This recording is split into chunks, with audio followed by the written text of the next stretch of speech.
ஓம் ஸ்ரீ குருப்யோ நமக. ஓம் ஸ்ரீ அபிராமி அன்னையே போற்றி. இப்போ நம்ம பார்க்க போகிறது அபிராமி அந்தாதியில் வர 54வது பாடல்.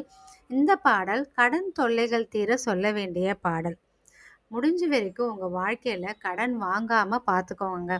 நம்ம எவ்வளோ சம்பாதிக்கிறோமோ அந்த சம்பாத்தியத்துக்கு ஏற்ற செலவு பண்ணி கடன் வாங்காமல் நம்ம வாழ்க்கையை கொண்டு போகிறது நமக்கு நல்லது.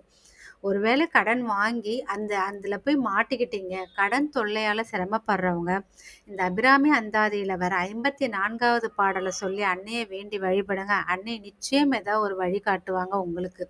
இப்போ இந்த பாடலை பார்க்கலாம்.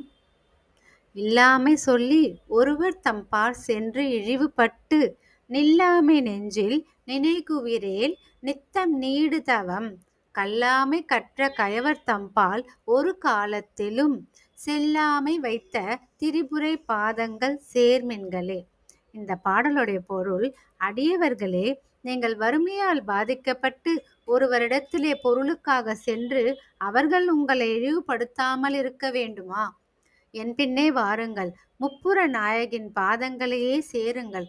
தவத்தையே செய்யாத பழக்கமுடைய கயவர்களிடத்திலிருந்து என்னை தடுத்தாட்கொண்டவள் அபிராமி அன்னையே.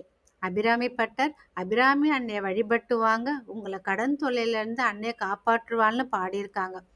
நீங்களும் உங்கள் வாழ்க்கையில் கடன் தொல்லையில் கஷ்டப்படுறீங்க அப்படின்னா இந்த அபிராமி அந்தாதி பாடலை தினமும் 16 தடவை சொல்லி வாங்க.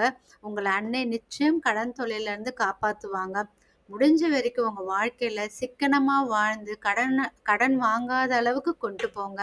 வாழ்க்கை உங்களுக்கு என்றைக்குமே நிச்சயம் சந்தோஷமான வாழ்க்கையாக அமையுங்க. இந்த அபிராமி அந்தாதி பாடலை தினமும் பாடி வாங்க. அபிராமி அன்னையோட அருளை பெறுங்க. ஓம் ஸ்ரீ அபிராமி அன்னையே போற்றி.